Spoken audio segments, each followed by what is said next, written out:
are the afflictions of the righteous, but the Lord. Somebody said, but the Lord. Oh, let me go back again. Many are the afflictions of the righteous, but the Lord does what? Delivers us out of them all. How many know that with the righteous, a setback ain't nothing but a setup? Sometimes we think a sickness is a setback, but sometimes it's a setup. Let's go and find out what happened here. So verse 25 says, and at midnight, somebody said midnight, Paul and Silas prayed and sang praises unto God, and the prisoners heard them. At midnight, they prayed and sang. While midnight is the darkest part of the morning, it is still the morning. Weeping may endure for a night. The word tells us that joy, oh my God, thank God for joy. Joy comes in the morning. Oh yes, Boaz, everybody remember Boaz in the story of Ruth. Boaz laid eyes on Ruth at midnight. How you like that? And Luke, the 11th chapter, verses 5 to 10 explains that a cry was made at midnight to the waiting virgins who were prepared to receive the bridegroom. This is what I want to drive home is the phrase heard them means that the prisoners were listening to them. It's not strange for people to be up at midnight. It wasn't strange for them, Paul and Silas, to be up.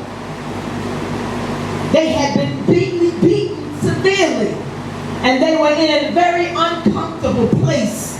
They couldn't move because they were in the stocks, which were not only for extra security, but it was also a form of torture. And they probably had rats crawling all over them.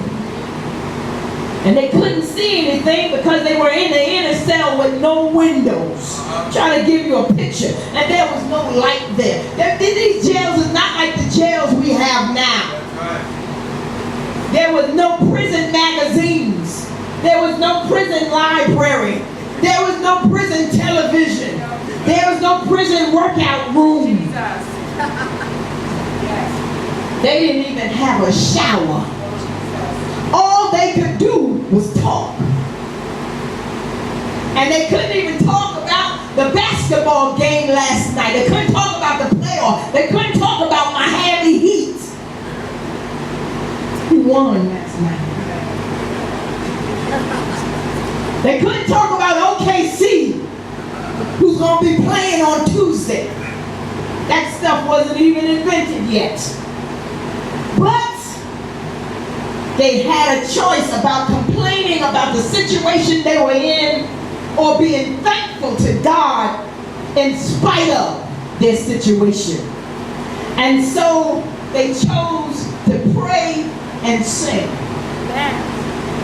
Although they were in great pain from their beatings, they used this opportunity not only to pray and to worship God, but to be a witness to their fellow prisoners. Look at the choices that we make. This is the stuff that's coming out of their mouths that this little member right here generated, developed, created. They had a choice. I can sit here, imagine if you've been beat all night, beat, and then you're in those stocks. Have you ever heard anybody moan in the midnight hour? Ever walk by a hospital room and heard somebody crying out because of their pain? Oh, Lord. They could have done that. All night long they could have been doing that. Because God knows they must have felt it. But guess what they instead did? They sang. They sang. And they prayed. And then they prayed and they sang. And then they sang and they prayed. And then they prayed and they sang. Hallelujah. The praises of God was going up in the midnight hour. They couldn't even see one another. It was so dark. But yet they prayed, and they sang. Look at my God, that when you in your midnight hour, don't you ever think that God doesn't hear you. Hallelujah. That he's not coming to your rescue. Hallelujah. I don't know what time they went in, but something happened at midnight. Just when the morning came in. They couldn't even see the sunlight, but midnight. Look at what God does. Verse 26. And suddenly, we talked about that suddenly. Somebody said suddenly. You see how God works. You've been sitting there singing and praying and praying and singing and praying and praying and singing. And you don't know when God will come in. Suddenly. My God, he cuts you off so he can do his thing. So suddenly, there was a great earthquake, so that the foundations of the prison were shaken. And immediately all the doors were opened, and everyone's bands were loose. Earthquake, that's a shaking or a trembling of the crust or outer layer of the earth, which sometimes causes a breaking or shifting of rock beneath the surface. God very often uses earthquakes. Somebody need an earthquake situation go in your life right now. You want a miracle. You need an earthquake to happen. God often uses earthquakes as a form of punishment to loose the things that cause an imbalance or improper binding. Sometimes it's punishment, and sometimes to fix what was imbalanced. So Paul and Silas had been jailed because they cast out a demon. It was an improper binding. That casting out a demon should have been a reason for rejoicing. And instead, they took them to jail. That was improper. You didn't treat them right for the great deliverance that they had on this girl's life.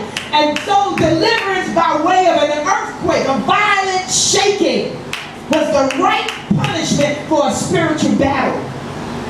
God proved that it doesn't matter what prison or bondage you were put in.